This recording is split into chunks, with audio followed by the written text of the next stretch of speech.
Radio, your number one online Islamic talk station. Assalamu alaikum wa rahmatullahi wa barakatuh. You're listening to Middle Path Radio. I'm your host Kamal Hussein, and welcome to Straight Talk.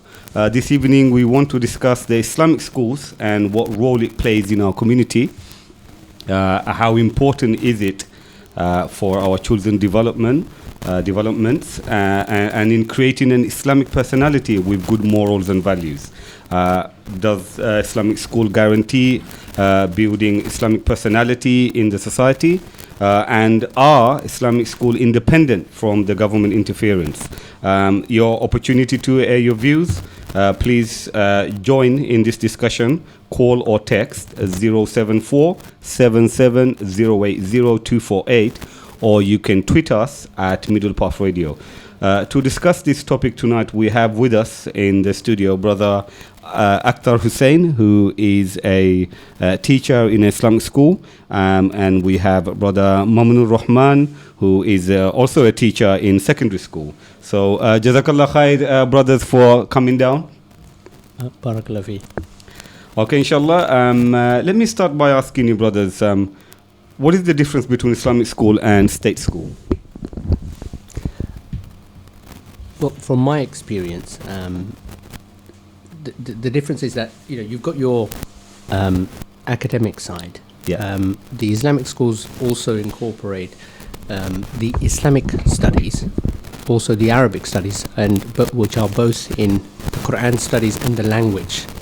And also, this is also dependent on the school itself. Okay. So various schools operate differently, but effectively the Islamic studies and the Arabic studies and the incorporation of sort of more Islamic value system is incorporated with the wider curriculum that the state So the main focus is on the Islamic, maybe the Arabic language or the Quran, and just is it also the atmosphere or?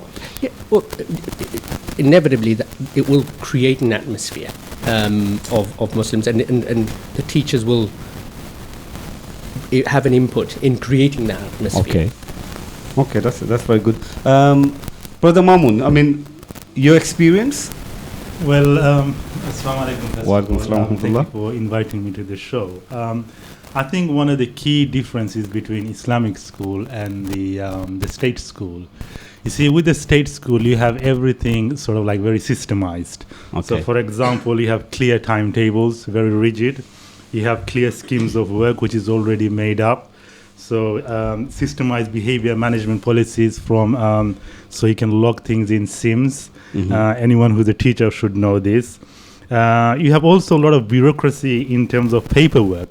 You see, you have every level hierarchy of staff looking after and monitoring and reviewing everyone else in a state school in terms of lesson observation, feedback, administration of school. That's good, though, learning and progress. Yes, it's good, definitely. However, one thing I would actually say, one of the biggest difference between state school and a Muslim school is that a state school is a mini society within a society, if you like. Okay. So what I mean by that is that you have a government institution, and within state school, for example, like Swanley and other schools, wherever you go, you'll find a resident police officer over there. You'll find a social worker over there working. You find different key workers, prevent officers, immigration matters, health and safety officers, child safety monitoring officers, school nurse, secretaries, who actually, if any students actually don't come, they will actually go and visit and knock your door.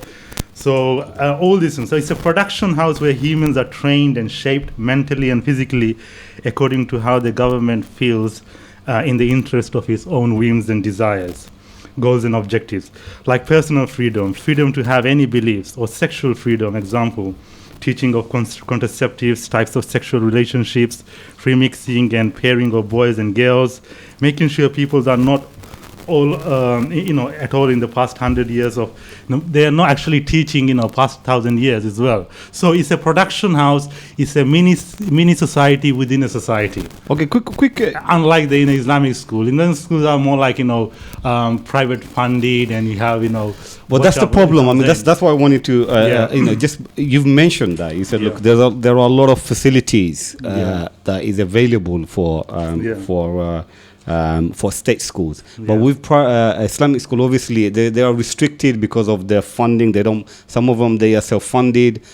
They rely on just the just the fees. I mean, Akhtar, how I mean you work in the Islamic school. How is it? I mean, is it what Brother Mamoon is saying? Is it correct, or is there misunderstanding there? No, definitely. There is this issue of underfunding. The Islamic schools are struggling, and they struggle on a monthly, daily, yearly basis. And I think it's you can see the difference. The quality obviously is dependent within the management, and the management will try to do it. And it depends on the type of management you have. Okay. The credibility within the management and the professionalism and so on. So they will try to do the best they can within the means they have. However, there are difficulties. Yeah. So he mentioned that there are the special sections in state schools. So you've got like the prevent, and you've got people with special needs, and all of this stuff. You even got police officers, you got nurses, you got social service workers. Do you play a lot of roles, or is it just?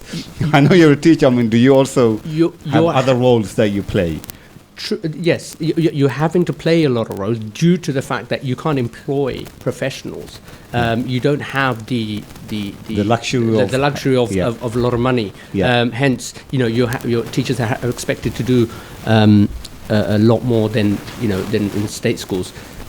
So we try to do the best we can, and we're trying to match and focus on the children's learning and their development. But you get a lot of support from the parents, though, isn't it? You do. That's true. You do get a lot of support from parents. However, there's only so much support that the parents can, give, and ultimately you are left to deal with it. For the teachers and the management themselves, really. So how do Islamic school balance curriculum subjects and Islamic studies? Well, one of the ways is you start early.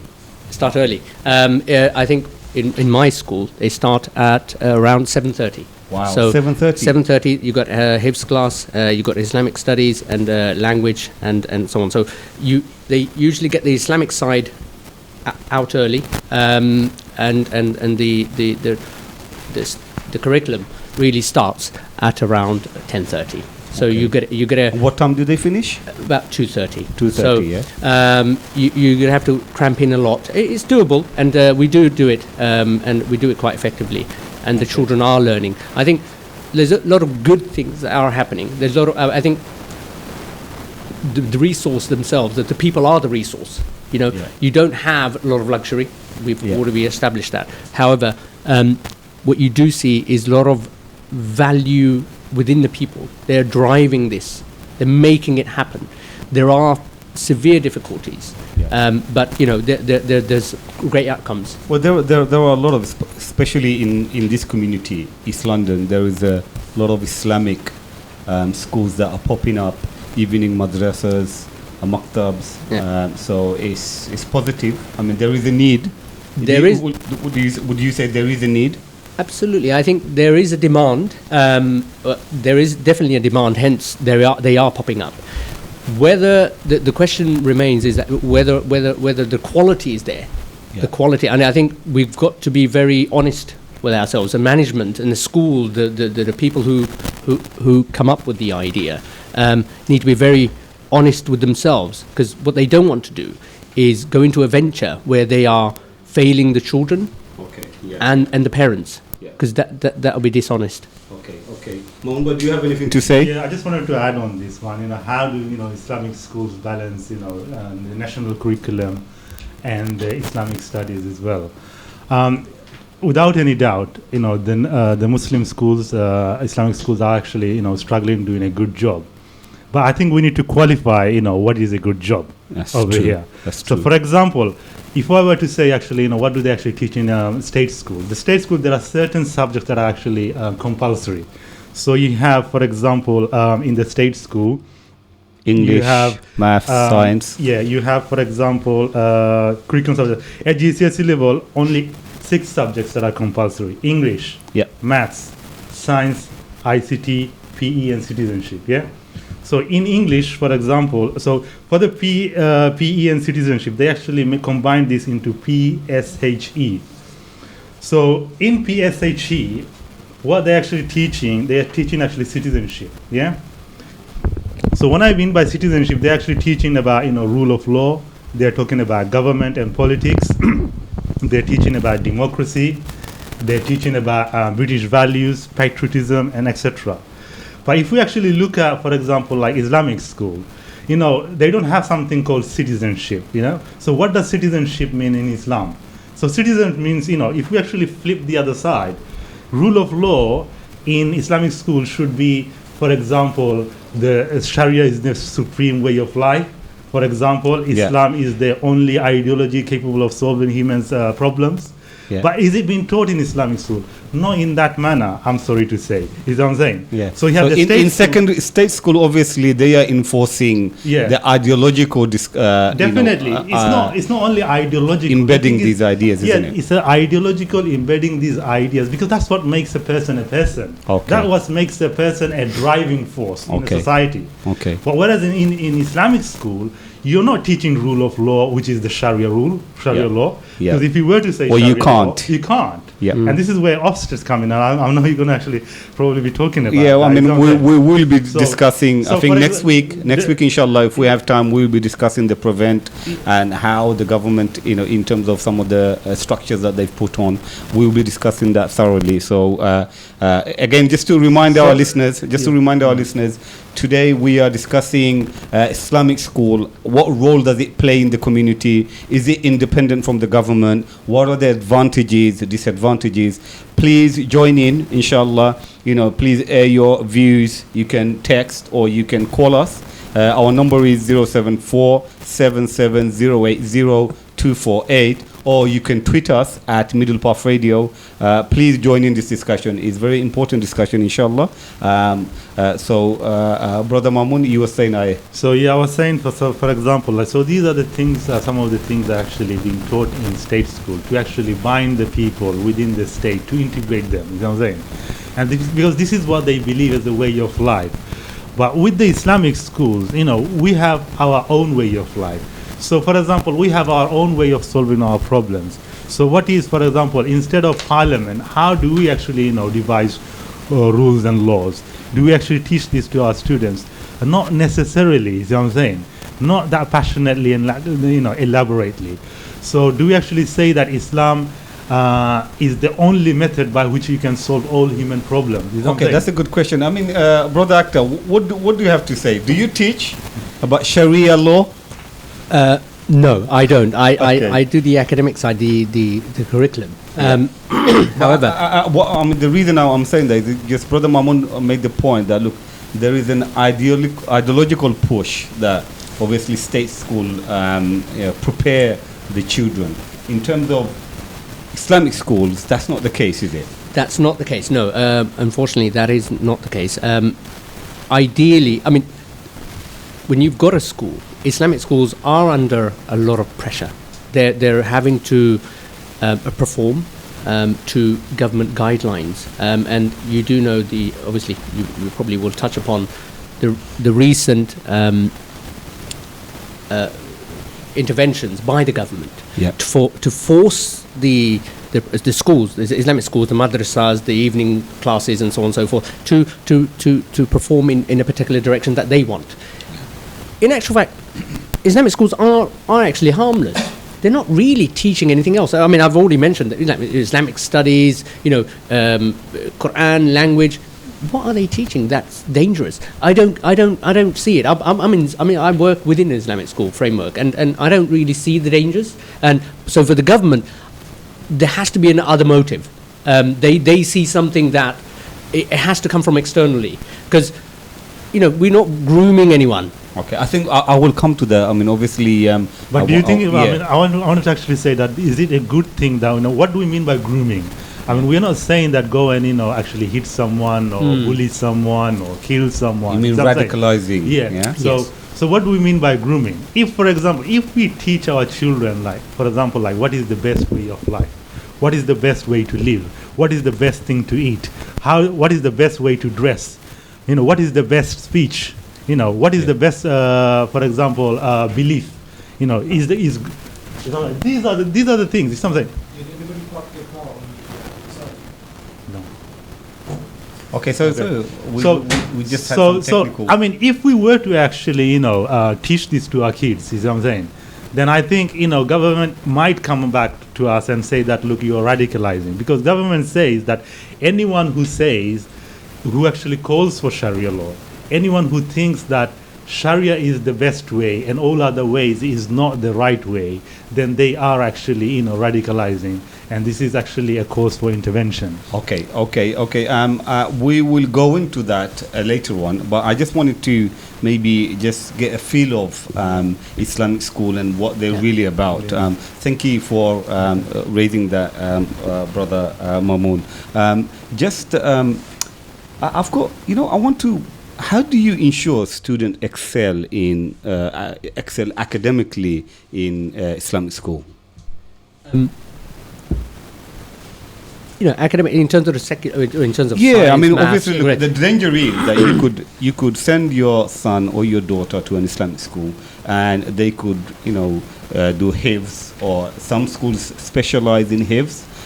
There are some other schools that they specialize in Arabic language and all the rest of it that comes with it. Yeah. But you find that sometimes they might not have teachers who are qualified. Yeah. So it is quite a hindrance on the absolutely on the children, no isn't that is a problem within because of the funding issue. Okay. It's primarily because of that. If you cannot pay people, however much somebody wants to do a humanitarian help towards you, bills have to be paid, and London in UK is a very expensive place, and so people are helping out and doing as much as they can. How are you going to have this problem unless the state help is there? So what you have is the other. I wanted to go back what Brother Mamoon was saying is that do the schools actually know? Do the Islamic schools they actually know what to teach? Is Islam all about the Quran, the language, and the Islamic studies, learning about prophets and the Hajj and so on and so forth? So I think five pillars. Yeah, that's right, the 5 pillars. And I think this is also a problem. Yes, you're going to create personalities that know a bit about Islam. However, you're not creating Islamic personalities. And I think you live. So when Mumbai, I think, talked about, Brother Mamoon talked about how you live in a state within a state. And I think the Islamic schools are like that themselves. They are part of a greater state, and we're trying to create personalities that are contradictory to the society's personalities. But and in values. saying that, I mean, we've seen a lot of the Islamic schools, some of the best Islamic schools, they do very well academically. I have a nephew, he's done very well in terms of he's got I think 8 or 9 A stars academically. So he's done well. He's been into Islamic school. He's gone through the Islamic Islamic side of things, and he's done very well. So there are some success. It's not all, No, definitely there are some success. I think who was it? Numan Ali Khan, I think, mentioned in a video once, and he said we are failing. Islamic schools are failing pupils. They're not developing them academically, and they're not excelling them Islamically. So, and there's some truth in it, in the sense that, the saying, if you pay peanuts, you get monkeys. So, not to say that, I don't want to devalue the staff within Islamic schools, because they're doing a tremendous job under the circumstances, under the pressures that they have, and the constraints that they have. However, you've got to be honest with yourself, and I think management need to be honest, and they need to realize: do we actually have a vision? Do we have a vision to make sure that we are taking children from here to there? And I think there needs to be a roadmap with all the governmental guidelines coming in. And I think we need to know where we want to go before we take the children where we want them to go. Can I take a text, or do you want to come in? I just want to come in. Okay, you were saying that Islamic schools are actually really excelling in academically. But when you say academically, they are actually excelling in the contemporary curriculum. So, for example, they are actually excelling in English, in maths, in science. You see what I'm saying? But is this Islamic studies? Is this Islamic? Is this why you send your school sons and daughters to Islamic schools?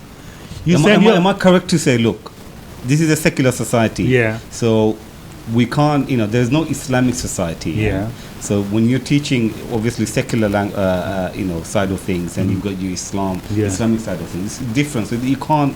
Then why call it an Islamic school? Because there are elements of Islamic, like you said, Quran, maybe Hifz. These are something that you then can't call get. it Muslim school. Why call it Islamic school? Because, for example, I just wanted to say. I mean, you can defend that if you want. No, I just wanted to finish by saying that. For example, in state school, let's say if you are actually teaching English, what do they actually learn in English? They explore anthology of medieval poetry and culture in depth to analyze why such poems or specific literature were written, to explore its source, origin, context from a written pieces. Isn't it? How Shakespeare is put on a pedestal as the best lyrical literary craftsman to have ever embraced the earth. But, for example, on the other side, the Islamic school should be doing a compulsory GCSE in Arabic. But do they do it? They don't. So if they don't do it, how is it that actually my son or my daughter is actually being taught Islamic studies? Because they don't compulsorily come with an Arabic, language. No, I'm not finished. You know what I'm saying? I'm not finished. So for example, I'll have to finish. I've got a text, and he's waiting to come in. So the Muslims' philosophical and ideological edge to this should be an Arabic language, which should be compulsory. Should shape their mind, because this is the tool by which they will understand the Quran. They can extract rules and laws. Explanation and teaching of the Quran be that it is a literally excellence as well. They need to be convinced that it is an excellent, the poetry in the Quran, to analyze those, just like people do in state school. So, but this is not the case. So when you look at, for example, in science, Brother Mamun, I'm going to say, because he wants to come in, because I want to read out a text. I've got a couple of texts here, so you can come in. I know you've got a lot to say, Brother Akhtar. Well, I think what I will say, the Muslims, Muslim is it Islamic school? Is it Islamic school? He's saying, what's so Islamic about your Islamic school? They're trying. Look, Muslim families, the Muslim community are trying really hard to bring up their children. Let's be fair. You've got to give credit where it's due, and I think the Muslim community has got its issues. So, for example, why are some of the children actually not very Islamic in Islamic schools? And I've had my experiences of that. And they're actually worse than state schools in some effect. And some of the factors of this un-Islamicness, if you want to call it, although they're reading a Quran and doing Arabic studies, is that some of the, for example, the parents themselves, they don't exhibit the personalities themselves. So there's this hypocrisy within the parents, and I think that needs to be, if you're going to send them to Islamic school and expect them to be Islamic, you need to be doing that at the same time. Okay. So I'm going to take a text. I'll read the text out, inshallah. There are pros and cons of both Islamic and state school. Can you discuss what is the objective of Islamic school? Can we truly build Islamic personality while living in this kufr society, un-Islamic society? Well, what I would say is that living under the circumstances that we are in England or wherever that we are in Western society, I think parents want to protect their children to the best that they can. Because we do know the dangers. We do know the dangers of a secular society, the freedom culture, and so on and so forth, and the promiscuity that comes along with it, and every other example that you can think of. I don't want to preach to the converted. The community know the dangers. Hence, the demand, like we said, for example, the demand for the Islamic schools, the Islamic institutions, whether it's primary, secondary, evening schools, summer schools, Islamic. So the Muslim community know there's a need, there's a demand for it. However, I think this is where we need a coalition of. We need to get our heads together. The schools need to come together and find out what exactly they want out of it. Because if we don't unite as a community, and if the head teachers and the management don't unite and come together and define for themselves a curriculum, like Mumbai said, it's very sort of vague with regards to, oh, you teach what you want, and we'll just teach Quran and Islamic studies and Musa alayhi salam and Isa alayhi salam, and that's it. Somehow you're going to create some sort of Islamic personalities. No, that's not going to happen. There has to be some sort of plan. The national curriculum was designed, do you see, designed specifically to create characters and personalities to function within a secular society, and they will celebrate their own history and so on and so forth. We as Muslims, we have a great history, and hence we need to come together. And I think what values should we instill in our children? Which quite obviously Islamic values, but we need to think, because everyone thinks, well, Islamic values are that's different. what I'm saying. What's the in? definition of Islamic values? Because is it Quran? Is it just the thing is, for example, like it's also based on our own understanding as well. What is Islamic personality? I think we need to clarify what is Islamic personality in the first place. Okay, Islamic personality is not like not to have sex before marriage, because non-believers do this as well. Islamic personality is not only dress modestly, because non-believers also do it as well. Islamic personality also is not eating halal meat, because Jews eat actually kosher meat. Islamic personality is not to actually only to do with manners, because non-believers also have manners. Yeah. Islamic personality is something different, something unique, and I think our Muslim community, and as long as we as soon as we find out what is Islamic personality is, we will be actually living just like this forever and ever. Okay. Islamic personality is built on belief in Allah, belief in His messenger, that this is the final message. I think one thing, if I were to actually distinguish between Islamic personality and all other personality, is that the criterion for action comes from the Quran, and it needs to be propagated. And so basically, people have, as soon as someone comes from the madrasas, they have to command good and forbid evil. Okay, yeah? so and this is one of the cornerstone. He becomes an activist. He becomes the dawah career. And okay. this is the defining character of an Islamic personality. Because to make it easier for your listeners, all I will say that look at the personalities in the past. Umar bin al-Khattab, Abu Bakr as-Siddiq.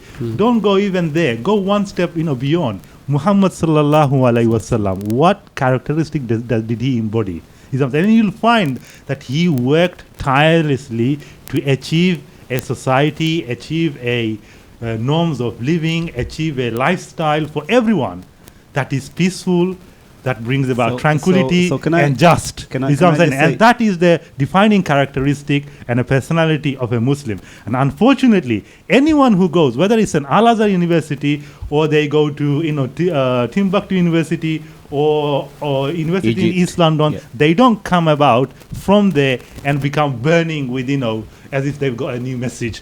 They need to actually disperse to the society. So what you're saying, and maybe Akhtar can come in, is that once someone goes to Islamic school, the way to assess whether they have Islamic personality is when they go out and interact in the society. Not integrate, Islam, but interact to change it. Okay, so they go into the society. Does it mean that they speak to non-Muslim and maybe try and convert them even to Muslim Islam? Well. Or even Muslim as well. They need to interact with the Muslim as well as non-Muslims. I couldn't agree more. I think we need to create these dynamic characters who not only can lead the prayer, who not only can lead the janazah, who not only can bring up their own children and teach them Islamic literature and so on and so forth, who actually are dynamic, who take Islam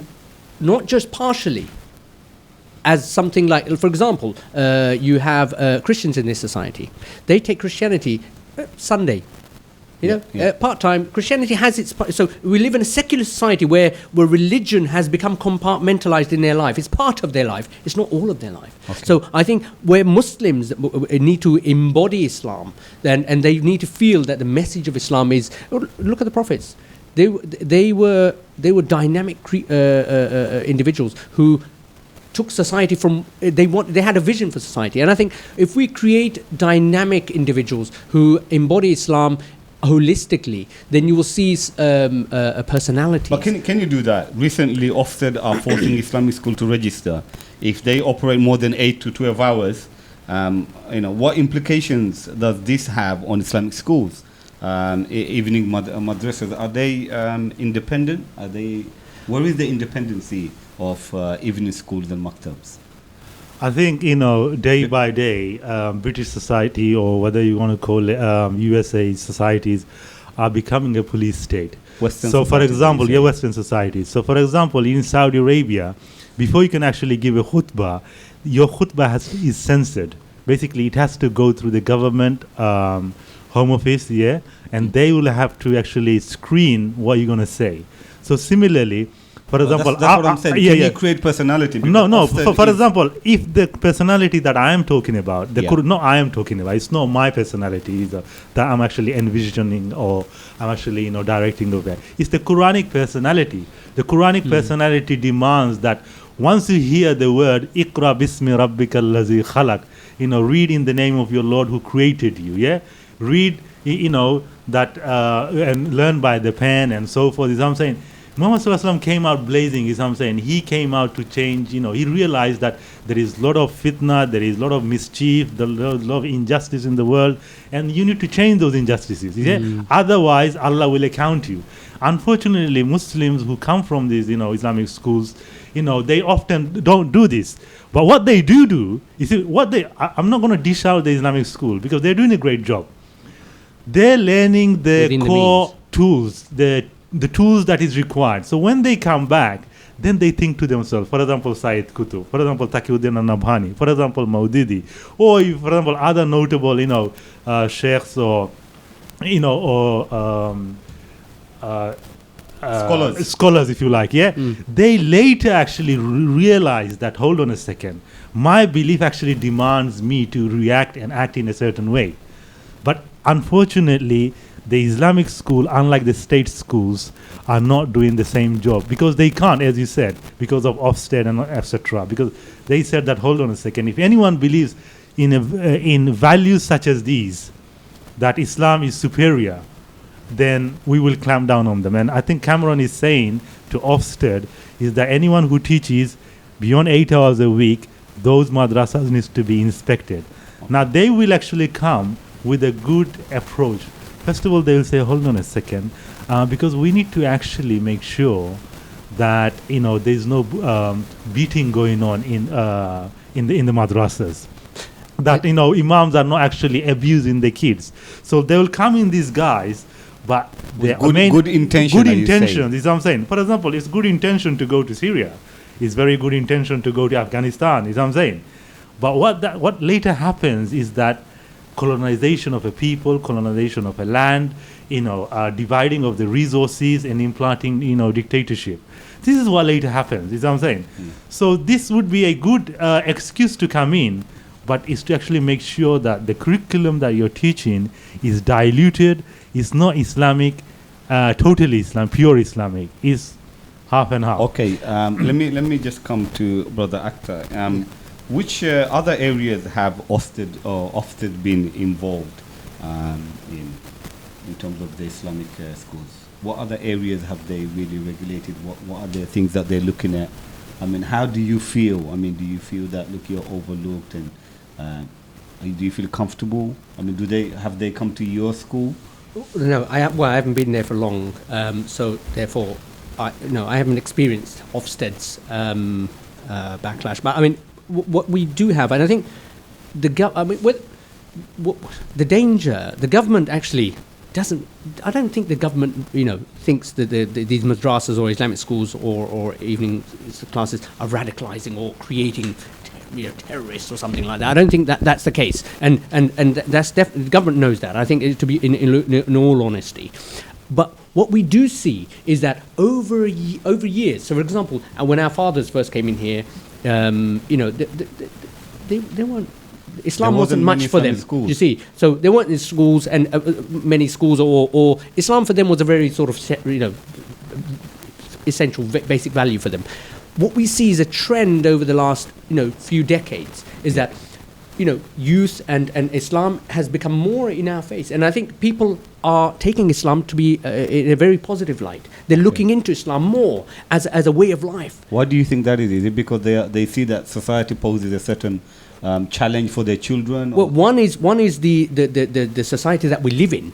Then we see the contrast between the Islamic values and the society's values. So that's one contrast. The other thing is the beauty of Islam. So people are reading into Islam more, learning Islam more, more going culture abroad. available, Absolutely, and with the available of technology and so on and so forth, people are reading Islam. And Islam has actually, it's not the Islam that our fathers taught us necessarily, or mother and fathers taught us. It's actually a lot more. Islam is it's a way of life. And we say that very lightly, a way of life. It actually is a way of life. And I think if we secularize Islam, and like the West has secularized its own religion, so Judaism, Christianity, and Hinduism, any other religion, is very secularized. They don't go beyond their boundaries. Islam doesn't have any boundaries. It encompasses all of our lives. But the question is, does the Islamic schools actually give in that service? That's the question. Yeah. Absolutely. So I think the government knows that, and I think the government realizes, not because the schools are doing anything fantastic. Yeah. I think what they realize is that as a society, as a community. I think Cameron said that some madrasas are actually teaching people's hate, is what I'm saying. They're not broadening the minds of the people. And it's those madrasas that needs to be enlisted in Ofsted registration. But because of that, all madrasas eventually will be registered, is what I'm saying. So I don't think the madrasas I think the government is also very afraid, because it also actually says that even in prison. But should the government not be afraid? I think government has a right to be. Government has to do whatever it needs to do, because it wants to make sure that its society is secularized and there is no community is actually teaching anything other than the rule of law, of British rule of law. Anything other than democracy is the best way. So this is his grudge. I'm gonna have to stop you. I'm gonna take a couple of texts, okay, and then I know you guys want to go discuss a bit further, but I want to take a couple of texts, okay, inshallah. So the first text is, when a government body has close scrutiny okay, how can you then expect Islamic personality? So what they're saying is basically, when the government is involved in looking at exactly what you're doing, how can you really create Islamic personality? Yeah. Well, your thing is the Muslim community needs to be honest with itself. And again, going back to the point, what I said is, it needs to have a vision for itself. If it does not have a vision for itself, if it doesn't have any objectives for itself, how can it deliver? And I think that's quite important. I think with government aside, I think. I think, don't you think Ofsted poses certain problems for Islam? I mean, the thing is, Ofsted does pose problems, and it will pose problems, because that's in its nature to make sure that this country remains a secular country, and none of it's a government tool, isn't it? It's a government tool, is what I'm saying. Yeah. Because, for example, in prisons, it sees that people are turning into Islam and believing in the absoluteness of Islam. In schools, in universities, people are debating, secular, personalities. Yeah. Is what I'm saying. Whether they are from, IMF, directors of IMF, or, for example, top-notch people from United Nations, or secretaries, or even ambassadors. University students are debating with them in an intellectual manner, and it cannot see that its ideology, which is democracy and secularism, lose in front of Islam. So therefore, for example, it wants to clamp down any such voices, even in universities, whether it's in prisons, whether it's in madrasas as well. Yeah. So does Islamic school create segregation and isolation from society? Not necessarily, because going back to, you said, a secular state. Yeah. I mean, this is obviously something which is quite that of a concern, isn't it? Yeah. Because does it isolate Muslims? No, it doesn't create a segregation? No, I think it's trying to do the best it can to create Islamic personalities. It's not doing anything that is outside the government guidelines. It's a faith school. Yeah. Hold on a second. I will actually contradict this. So, for example, I'm sure all of us actually heard. For example, when MP Fitzpatrick came to East London Mosque, he had to sit in one hall, and his wife had to, in the end, sit in another hall. He was so enraged by this that he left with his wife, and then made sure that there was a media campaign against this concept of segregation. So we saw that. We also saw, for example, the government and how government institutions or how different pressure groups have actually made a scandal out of university Islamic societies, where Islamic societies actually hold talks, segregated talks, and they would say that after that if any talks happen where men and women are separated, then those talks should not be allowed. So definitely there is a clampdown even on segregation. When I mean by segregation, I don't mean segregation in that sense. Yeah. What I was saying is basically, do they not take part in activities like the British values? Do they shun a lot of the values? Do they feel that they're different from their society? Do they feel they can't fit into this society? That's what I mean by segregation. Let me just finish. So, for example, if you look at other religious minorities, whether it is Sikh or Hinduism, or they can easily fit in. So they can go to the pub, they can go to the nightclub. They don't, they can have friends who are opposite sex and so on and so forth. That's the segregation. Doesn't mean that the Muslim now in the nature isolated. Yeah, in the nature of the Muslim mustn't be segregated in that sense.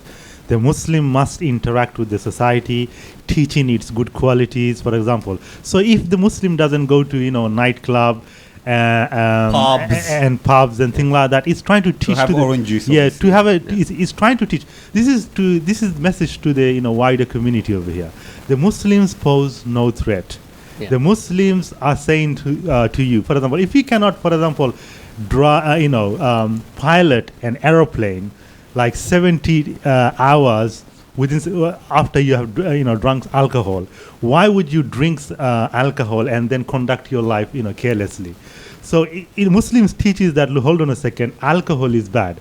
Muslim teaches, for example, to the wider community that, hold on a second, premarital sex or free mixing can have a negative effect on a family life for you. It may have a negative life of your offspring. You may have a negative life in the society. So Muslim is always trying to teach to the wider community the best for them. And they have nothing to fear about Islam, is what I'm saying. They'll always uphold the best, for example. So the Muslim community... They don't need to isolate. They don't need to isolate. They will interact. And the wider community should not be afraid of Muslims, having the Islamic belief. Because the Muslim community is trying to teach them, hold on a second, there is a creator behind this universe, and the creator has laid down rules and guidance and recommendation for us, and we need to look at this, and we need to embody this. And we are, Muslim community is trying to say to the wider community that we are not a threat, is what I'm saying. But the threat has been actually manufactured in the media, and that is the problem, and that's what's causing segregation. Sometimes segregation is out of fear. Well, I think the Muslims are like a fish out of water, really. To be honest, I think the society here has got its own values: secularism, freedom, and so on and so forth. Now, those represent liberal values and so on. Yeah. So the Muslim can't obviously prescribe to that. So hence they will stand out. But that's the point, isn't it? So that they shun liberal values, and not necessarily shun. You could disagree. You don't have to. For example, even homosexuality, the Muslims need to hold on to that position and say, look, Islam has a particular position on that subject. And this is the position. You can't. People can't say, well, you're anti this or anti that. And I think the Muslim community. That's the problem, isn't it?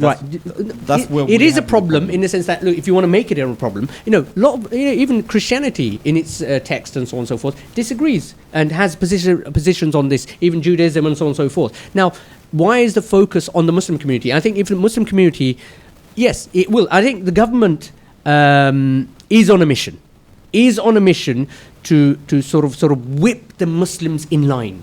Okay. Do you see? So because the Muslims, look, whether we like it, I think it's a good thing that the Muslims have got ambitions now. Yeah. They've taken well to Islam. I made the example that when our fathers first came in here, mother and father, we grew up, and I think over the last 20, 30 years, the Muslims have taken to Islam very, they've seen the beauty of Islam. And I think that in 2015, that trend is still growing. And I think this is the problem. Not that the Islamic schools or the madrasas are doing something dynamic. Even Brother Mamoon, he said, where is the talks are happening? It's in the universities.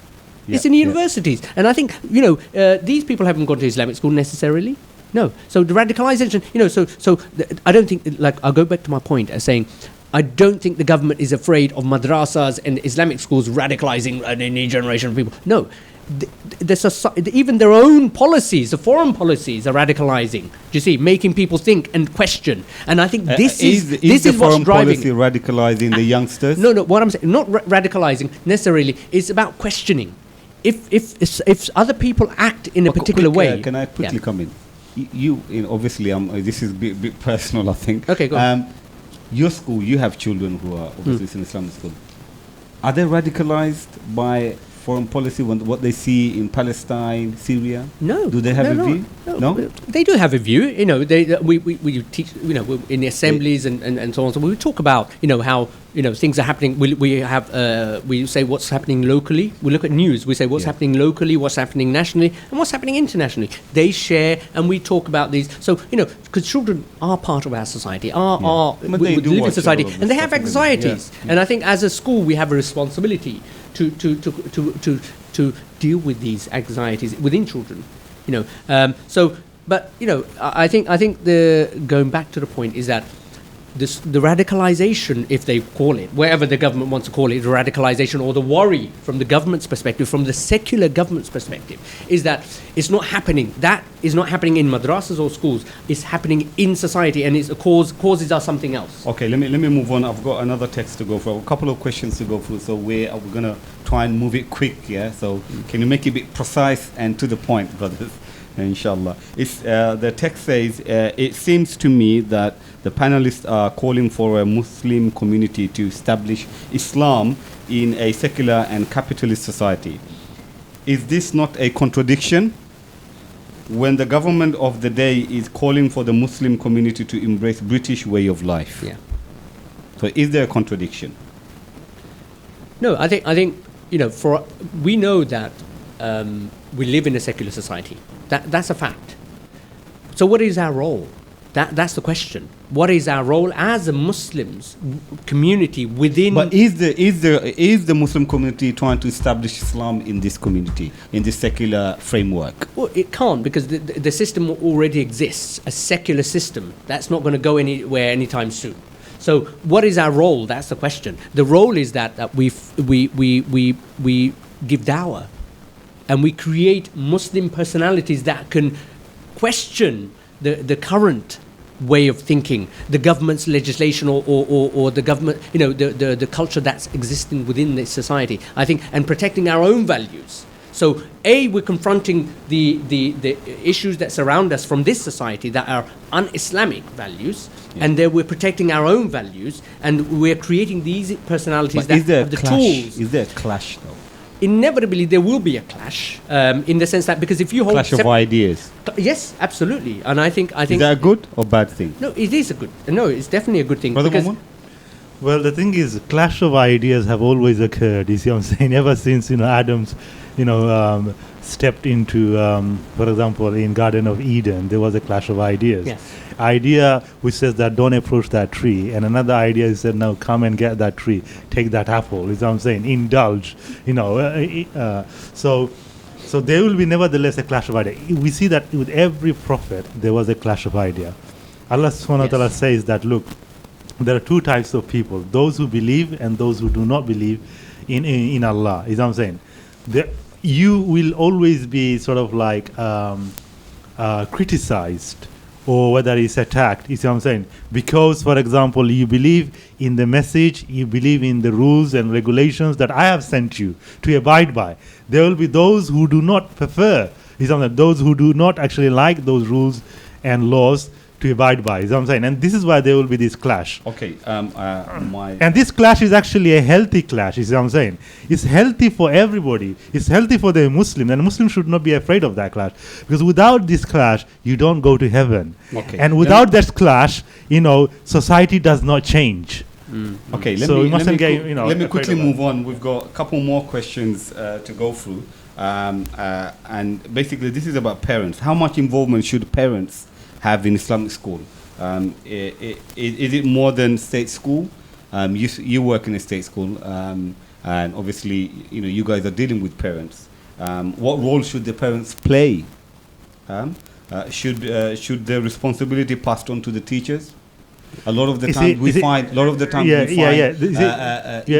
teachers or parents, they send their children to an Islamic school, like relinquishing their responsibilities. Yeah, that's it. The magic pill is. You see, this is where you say Islamic values comes in. You see, Islamic values, to start off with, say that look, a best marriage is a marriage where man and wife is in a wedlock. Yeah, no single parents. It's actually shuns, for example, says that for the so for example, Muslim or non-Muslim, they need to support this child's education. They need to actually teach their children at home, encourage them with their homework, check their homework, make sure the school peoples are going on time, make sure that the peoples are not, serving detentions in the school.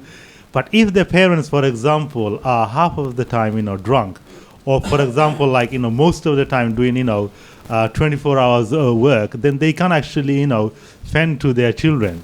And also, for example, if parents don't actually value education, then this value of education will not go to their, sons and daughters. And I think it's a complementary, service. It's a service between schools and parents. It's like, for example, why can't we actually, for example, like, reduce crime? It's because crime is not only the job of the police. To curb crime is also the job of the parents, also the job of the societies, to make sure that we are not actually teaching them a gun culture, shooting films, all sorts of things. So it's a service. And I think the only way Muslim families can ensure that their people are Islamically raised with an Islamic personality is by them teaching Islam at home. Okay, brother Akhtar, I mean, the point is basically, look, you have parents who will drop their children off, and you'll find that they will engage in, which is, you might say, maybe, halal activities. They, I don't know, whatever maybe businesses they have. But how do you balance that? Yeah. Can they really get involved in their... No. I don't think parents realize how important their role is, and how whether the school is Islamic or state schools, the parents have so much right, so much power that they can exercise. Actually, they don't do it, and I think that's. But do they get involved more in the Islamic school? Little bit, they do. I mean, because it's a smaller scale school, and most of the mothers are free and so on and so forth. But what we find is that the parents don't exercise that. And I think that's a real shame. Even in state schools, they can take away, for example, if in state school, they could say, look, I don't want my child to be involved in this, or I want the school to do this or that. Go to government meetings, go to parents' meetings and meet with governors and fine, if the Muslim community doesn't, again, going back to the point, is that if the Muslim community isn't clear on what it wants, So for example, I mean, state school, the how problem... do you expect? State school, the problem is that, they have, like, the Christmases coming up, and you'll have nativity plays. Yeah. Who's questioning all that? There are a few mothers who would object to that, and the rest will say, well, there's nothing wrong with it. There's nothing wrong with that, of course, So, I mean, that's the issue. There's no unity. Again, that's what I'm saying. People, but in Islamic school, obviously, they feel that they don't need to do that because of... well, they're very passive. I think look, often... one or more of the parent in the children's lives is from Bangladesh or Pakistan or another country, where they have cultural elements. They see Islam in a very cultural way. So for them, Islam isn't necessarily a way of life. Also, parents are sometimes you get bad parents who are very passive, and they just want to bring their children. They want to relinquish their responsibility. We are short for time, but I want to have my final question, which I think is leading on to what we've discussed. Yeah. How do we ensure Islamic schools remain independent from government interference? we need to, we must ensure that. I think the government, the schools need to put forward that we're not doing anything that is against the national interest. What are we doing? We're a faith school. I don't think they're doing anything different than state schools. Can the community help Islamic schools remain independent? I think this is going to be very difficult to actually remain independent, to actually have your own way, as I said before, to teach Islam the way it should be taught, to teach Quran that it is a divine book, that it is the source of law. Is what I'm saying. In that perspective, to teach Islam in an ideological, as a way of life. Jihad, you can't teach about some of the penal codes. You can't teach about anything. You can't teach all these things. You can't teach, for example, like, look, there is a scientific method and there is a rational method as well. Is what I'm saying. And all these kind of things. You can't actually, keep your Islamic school independent from government. There will be some interferences, is what I'm saying, which you have to abide by. But the thing is, that doesn't mean that we cannot actually make our children Islamic personality or our own personality. You see, we have the reign in our own hands, is something, whether to be a Muslim with an Islamic personality or not to be a Muslim Islamic, because information is available everywhere. The Quran is still intact, its interpretation, its translation, the life of Prophet Muhammad. For example, there are hundreds and thousands of books, there are people with knowledge, is what I'm saying. But what I'm trying to say that Islamic personality can be built by you as a parent in collaboration with your children, is what I'm saying. Okay. But you can't totally rely this on Islamic schools. Akhtar would like to come in? I'd just like to say something very small. I mean, look, it's like voters, for example. They think voting once every 4 years, they've ticked the box and they've done that's their responsibility done. Relax. No, that's not the way forward. It's the day to day.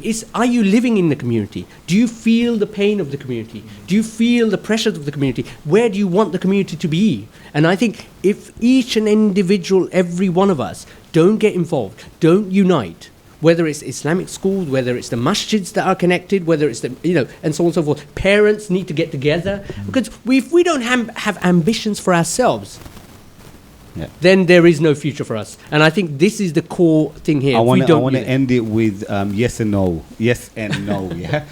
Is Islamic school a good thing or a bad thing? I think it's a good thing. However, there are difficulties. Okay, that wasn't a yes and no. It was. Brother Mamoon? I think any part of Islam, yes and no, I think it's a good thing. Okay. All right. Jazakallah khair for listening, inshallah. I would like to thank our guest for taking the time out to come in and discuss this topic. I'm sure we have gained and benefited much from these discussions, and request to the brothers to come back again, inshallah, in the future shows. Brother Mamoon is our regular contributor to this show, so and Brother Akhtar, I would request you to come back next time, inshallah. Also, a special thanks to our listeners and to those who take part, who's been taking part in sending a lot of the texts that we've received. I hope you can join us next week for another exciting evening here at Straight Talk. You can follow us at Twitter at Middle Path Radio and continue with this discussion. Quick announcement before we go: if there are any topics or issues that you would like to cover, please contact us via our Twitter account, which is or YouTube, at Middle Path Radio. Thank you for listening to Middle Path Radio. This is Kamal Hussein. Assalamu alaikum wa rahmatullah. Wa alaikum assalam wa rahmatullah. Middle Path Radio, your #1 online Islamic talk station.